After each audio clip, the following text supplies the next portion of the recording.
আসসালামু আলাইকুম। কী অবস্থা সবার? সবাই কেমন আছেন? আশা করি সবাই ভালো আছেন। আলহামদুলিল্লাহ আমিও ভালো আছি। তো আজকে অনেকদিন পর একটা লং ভিডিও নিয়ে চলে আসলাম। দেখতেই পাচ্ছেন এখানে আমি কয়েকটা পোয়া মাছ ভেজে নিয়েছি। একটু ভালোভাবেই কড়া করে ভেজে নিয়েছি।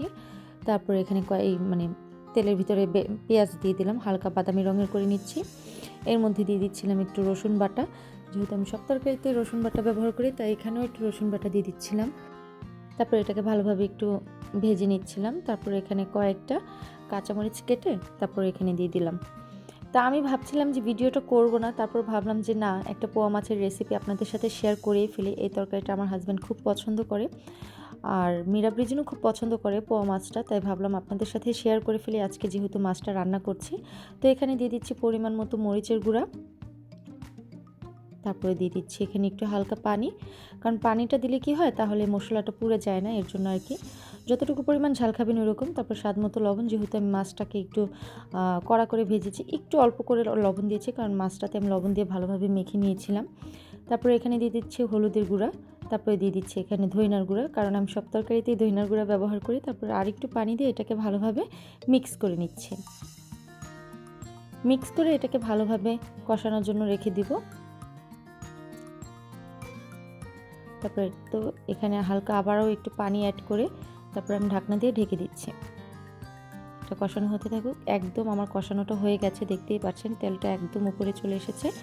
এ পর্যায়ে আমি যেটা করছি, আবার একটু নাড়াচাড়া করে তারপরে এখানে আমি পেঁয়াজটা যেহেতু একটু আস্তে আস্তে থাকে, তাই আমি একটু খুন্তি দিয়ে নাড়াচাড়া করে ভেঙে নিচ্ছিলাম। তারপরে এখানে দিয়ে দিচ্ছি এই টমেটো কুচি, যেহেতু কাঁচা পাকা একদম দেশি টমেটোটা, সেটা দিচ্ছিলাম। হালকা কাঁচা হালকা পাকা আছে এই টমেটোটা খেতে খুবই টক টক ছিল, আবার মিষ্টি মিষ্টিও ছিল। মানে আমি কয়েকটা খেয়েছি, মানে দুই একটা আমার কাছে টক লেগেছে, বাকি সবগুলো পাকাগুলো যেগুলো সেগুলো মিষ্টি লেগেছে।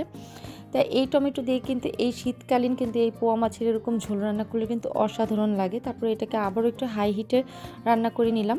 তারপরে এই তো ভাজা মাছগুলো এক এক করে সবগুলো দিয়ে দিচ্ছি এখানে, দিয়ে এটাকে হালকা একটু আলতোভাবে নাড়াচাড়া দিয়ে আবারও এটাকে ঢাকনা দিয়ে ঢেকে দেব। এভাবে কিন্তু পোয়া মাছের তরকারিটা আমার কাছে খুব ভালো লাগে। মানে আপনারা একটু ট্রাই করে দেখতে পারেন যদি ভালো লেগে থাকে আপনাদের কাছে। তো আমি নর্মালি যেভাবে রান্না করি আমি সেটাই আপনাদের সাথে শেয়ার করছি। তারপরে এটাকে এখন একটু লো হিটে আর কি একটু ঢাকনা দিয়ে রেখে দেবো, যেন মাছের ভিতরে মশলাটা যায়। তারপরে এই তো একদম লো হিটে একটু ভাপ দিয়ে নিলাম মাছটাকে। একদম দেখতেই পাচ্ছেন মশলাটা কিন্তু একদম তেলগুলো উপরে চলে এসেছে। এই পর্যায়ে আমি এটার হালকা ঝোল দিয়ে দিব। তো মাছটাকে আগে একটু মেখে নিচ্ছিলাম, তরকারির সাথে ভালোভাবে মিক্স করে নিচ্ছিলাম, যেন মাছটা যখন উঠাবো তরকারি থেকে যেন না ভেঙে যায় এর জন্য। তারপরে এখানে দিয়ে দিচ্ছি পরিমাণ মতো পানি। তো আমি এইটুকুই পানি দেবো, আর পানি দিব না। এটাই আমার একদম একটু ঝোল ঝোল থেকে যাবে, টমেটো থেকেও এটা পানি ছাড়বে। এখন এটা আমি ভালোভাবে একটু নাড়াচাড়া করে গুছিয়ে এখন ঢাকনা দিয়ে ঢেকে দিচ্ছি। ঢাকনা দিয়ে ঢেকে দেওয়ার পরে একটু যখন বলক এসেছে, তারপরে এখানে আমি দিয়ে দিচ্ছিলাম ধনেপাতা কুচি। এটা আমি ভিডিওতে নিতে ভুলে গিয়েছিলাম, তা আমি যে ভিডিও করছিলাম সেটাই আমার মনে ছিল না। তারপরে এই তো মাছটাকে একটু ভালোভাবে নাড়াচাড়া করে নিলাম। এই তো আমার তরকারিটা হয়ে গেছে, চুলাটা অফ করে দিলাম। তো আপনাদের কাছে কেমন লেগেছে অবশ্যই কমেন্ট করে জানাবেন। যদি ভালো লেগে থাকে তাহলে অবশ্যই চ্যানেলটা সাবস্ক্রাইব করবেন। তো সবাই ভালো থাকবেন, সুস্থ থাকবেন। আজকের ভিডিও পর্যন্ত, আল্লাহ হাফেজ।